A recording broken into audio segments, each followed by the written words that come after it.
A Copa São Paulo está chegando ao fim e por isso vamos contar uma das histórias mais incríveis que já aconteceu no torneio. A gente vai lembrar hoje como o Roma Barueri foi campeão da Copa São Paulo, um time que surgiu do nada, conseguiu ser campeão numa das finais mais emocionantes de todos os tempos e depois viveu um escândalo. Vamos lembrar depois da vinheta.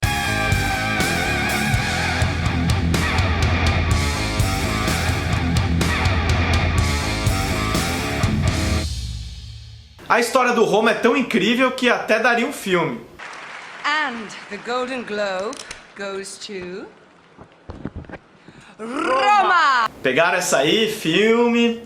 Bom, vamos contar a história agora. A cidade de Barueri, até o ano de 2001, nunca tinha tido nenhum time representante em qualquer divisão do Campeonato Paulista. Apesar de ser uma cidade muito importante, né? Uma cidade que hoje tem 270 mil habitantes, é uma das 30 maiores do estado de São Paulo, é muito conhecida, mas não tinha futebol. Na verdade, tinha futebol amador, tinha o Grêmio Recreativo Barueri, que tinha sido fundado em 89, mas não era um clube que disputava nenhum torneio profissional. Essa história começou a mudar no ano de 2000, quando o empresário João Wilson Antonini, que era o dono da Roma Incorporadora, uma construtora que enfim, tinha várias obras pelo interior paulista, propôs uma parceria com a cidade de Barueri, com a prefeitura da cidade. Dessa parceria entre a prefeitura de Barueri e a Roma Incorporadora, surgiu o Roma Esporte Internacional de Barueri. O time começou disputando campeonatos de base, no ano 2000 disputou o Paulista Sub-20 da segunda divisão e foi vice-campeão. O campeão foi o glorioso Tanabi. Fica a sugestão aí de vocês verem o nosso vídeo de quando o paraguaio Cabanhas jogou no Tanabi. E no mesmo ano o time disputou também o Paulista Sub-17, ficou em 20º lugar, o campeão foi o Et Jundiaí, que também tem muita história, né? É um time, o Paulista de Jundiaí, uma época chamou Et Jundiaí. No ano seguinte, em 2001, o Roma Internacional foi convidado para disputar a Copa São Paulo, que é o principal torneio de juniores do país. Naquela edição de 2001, o torneio teve 72 participantes. Para efeito de comparação, hoje em dia, em 2019, são 128. Dá para ver que o torneio teve uma boa inchada desde então. Bom, o time foi o clube sede, né, do grupo P, que era em Barueri, disputado no antigo estádio Orlando Batista Novelli, que era o estádio municipal de Barueri na época, tinha capacidade para 5 mil pessoas, depois deu lugar à Arena Barueri.Esse grupo P era bem forte, tinha o Alto Esporte da Paraíba, o Goiás e o Botafogo. O Roma estreou goleando o Alto Esporte por 6-0, depois empatou por 1-1 com o Goiás e se classificou ganhando do Botafogo por 3-0 no último jogo. Na segunda fase enfrentou o Guaratinguetá, que também era um clube ascendente na época, fez bonito nessa Copa São Paulo. Na primeira fase tirou Internacional e Curitiba. Essa partida mata-mata foi disputada em Barueri e teve que ser interrompida quando estava 1-1, ao fim do primeiro tempo por conta de uma chuva de granizo. No dia seguinte foi disputado o segundo tempo da partida e aí o Roma se impôs, ganhou por 3-1 e na fase seguinte enfrentou o Grêmio. Em Barueri, o Grêmio saiu na frente com um gol de Guilherme, de pênalti, mas o Roma virou. Primeiro com um golaço do lateral esquerdo Rogerinho, depois com um gol de pênalti, novamente pelos pés de Rogerinho, e a surpreendente equipe de uniforme colorido estava nas semifinais. O rival nas semifinais seria o Bragantino, que eliminou o Palmeiras B na primeira fase e depois passou por Criciúma e Portuguesa. O jogo com o Bragantino estava 3-3 até os 42 minutos do segundo tempo e foi aí que o Roma sacramentou a vitória com 2 gols de Itabuna e Thiago. Com um placar de 5-3, o Roma Barueri estava na final da Copa São Paulo. Uma coisa inacreditável, porque ninguém conhecia o time quando o torneio começou. Na final, o Roma ia pegar o São Paulo, favoritaço, né, que tinha vencido o Primavera de Indaiatuba, também uma grande zebra, na outra semifinal. Apesar de ser um time tão desconhecido para a grande imprensa, a gente pode ver que não foi por um acaso que o Roma Barueri chegou na final. Até porque eles tinham jogadores no elenco que já tinham participado da final da Copa São Paulo do ano anterior. Eram os casos do goleiro Gladson e do lateral esquerdo Rogerinho. Os dois faziam parte do grupo do Juventus, que tinha sido vice-campeão em 2000 contra o mesmo São Paulo que seria o finalista, né? Esse São Paulo de 2000 ganhou do Juventus, tinha Júlio Batista e Fábio Simplício no elenco. Em 2000, o treinador do São Paulo era o Pita, né, ex-jogador. Em 2001 já era o Edson Machado, e alguns jogadores que se tornaram mais famosos desse time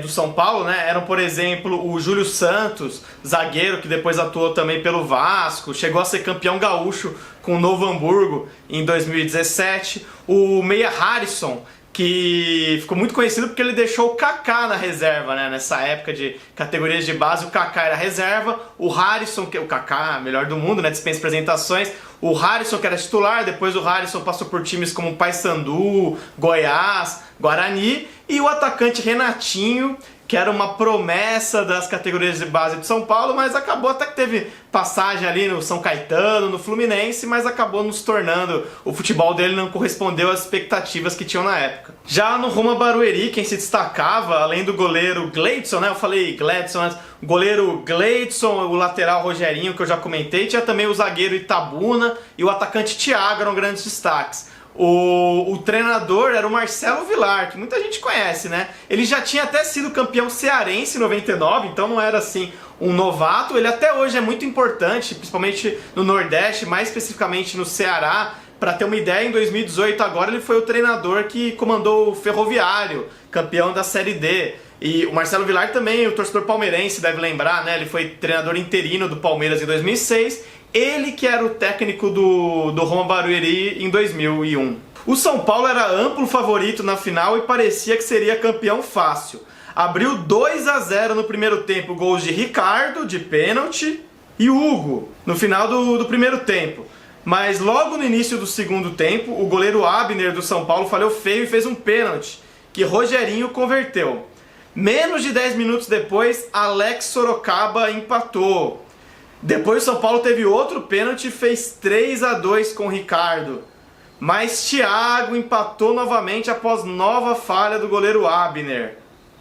Harrison de cabeça, já aos 43 minutos do segundo tempo, fez 4-3, parecia que o título era do São Paulo. Mas aos 44 minutos do segundo tempo, no minuto seguinte, o Roma empatou com uma meia bicicleta de Evanardo. O jogo foi para os pênaltis. Nos pênaltis, Abner se redimiu das falhas durante o jogo, pegou uma cobrança de Cleil. Todos os jogadores de São Paulo haviam convertido seus pênaltis e o título ficou nos pés de Harrison, que errou a última cobrança. Nas cobranças alternadas, Batata desperdiçou para o São Paulo e Evanardo fez o gol do título do Roma.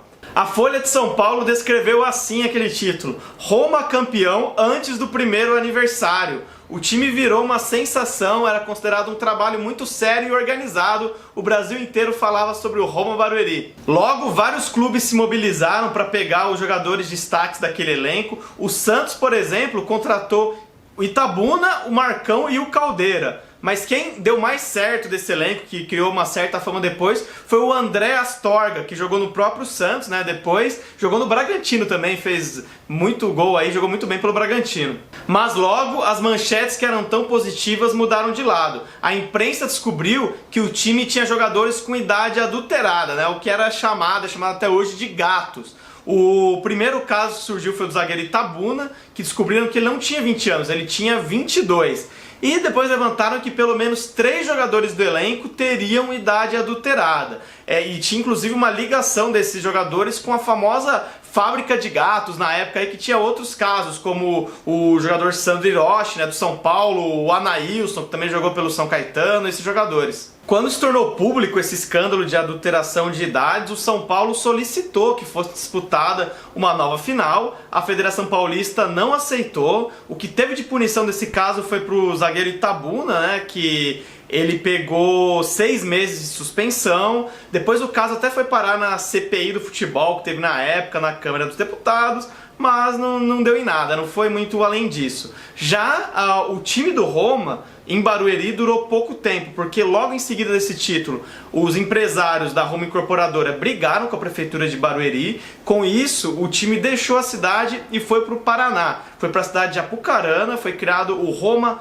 Apucarana, que começou ali de baixo, tal, chegou à elite do futebol paranaense, então teve até algum sucesso, mas depois decaiu de novo, foi parar na terceira divisão estadual em 2013, quando encerrou as atividades. Depois disso, em 2014, o Roma se fundiu com o Cincão Esportes da cidade de Londrina e juntos eles criaram o Apucarana Esportes, que foi vice-campeão da terceira divisão paranaense em 2018. Mas a cidade de Barueri já tinha sentido o gostinho do futebol e quis, então, mesmo tendo tido essa briga com a Roma Incorporadora, o time de Barueri, né, o Grêmio Recreativo Barueri, disputou pela primeira vez um campeonato profissional paulista. Só que foi a sexta divisão em 2001, o time não chegou nem perto de brigar pelo acesso, foi até meio que mal, mas em 2002 começou uma escalada, foi ali da sexta para a quinta divisão, foi acumulando acessos, até que em 2006 o time venceu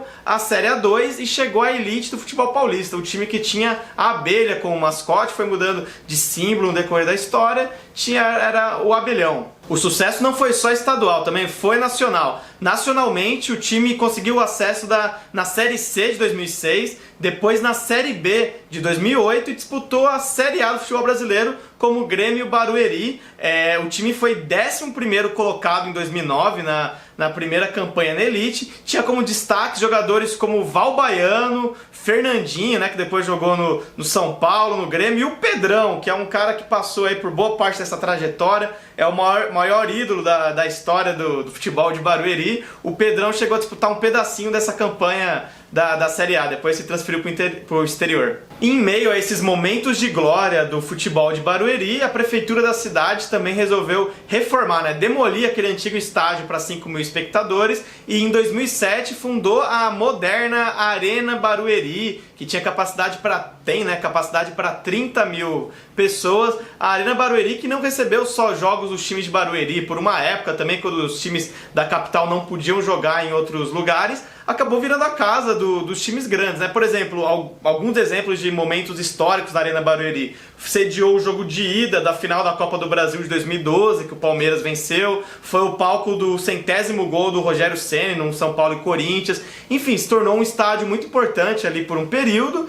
E o futebol de Barueri vivia grande fase, mas depois dessa campanha do Brasileirão de 2009, em 2010 houve de novo uma briga do time com a prefeitura da cidade e a equipe se transferiu, né, por falta de apoio ali, por questões de patrocínio, se transferiu para Presidente Prudente. Foi criado então o Grêmio Prudente, que disputou o Brasileirão de 2010, chegou a disputar a Sul-Americana também de 2010, mas aí não deu tanta sorte a cidade de Presidente Prudente, o time foi rebaixado, depois no ano seguinte foi rebaixado no Paulista também, e depois de passar por tudo isso, voltou para Barueri. Em Presidente Prudente até existe um Grêmio Prudente, né, hoje assim, mas que é o Oeste Paulista, que era o outro time da cidade, que acabou mudando de nome em 2012, virou Grêmio Prudente, mas aquele Grêmio Prudente tecnicamente, né, voltou para Barueri e aí, voltando para Barueri, foi acumulando rebaixamentos seguidos até chegar no fundo do poço em 2016, quando na Série A3 o time foi lanterna absoluto com 0 pontos,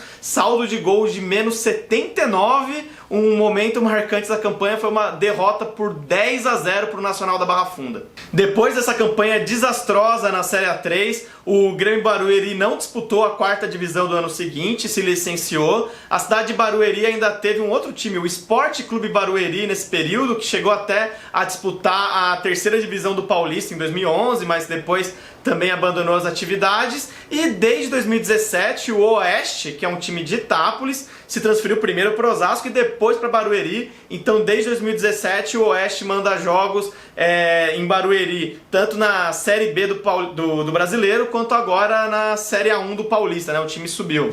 Pois é, essa então é a história do futebol de Barueri, que começou lá naquele título do Roma Barueri, na Copa São Paulo de 2001, depois teve altos e baixos. Espero que vocês tenham gostado do vídeo e antes de encerrar eu só queria dar 2 recados. O primeiro para falar de uma das nossas parceiras, que é a Vestiário Company.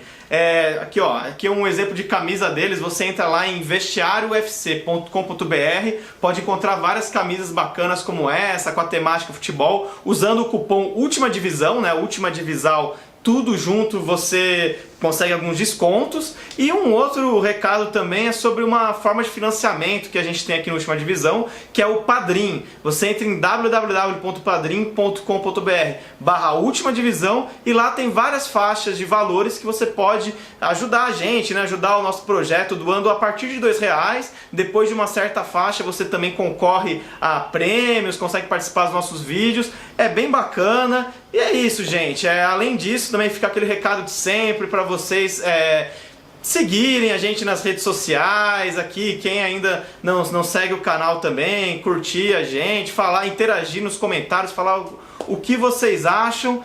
E é isso, até a próxima!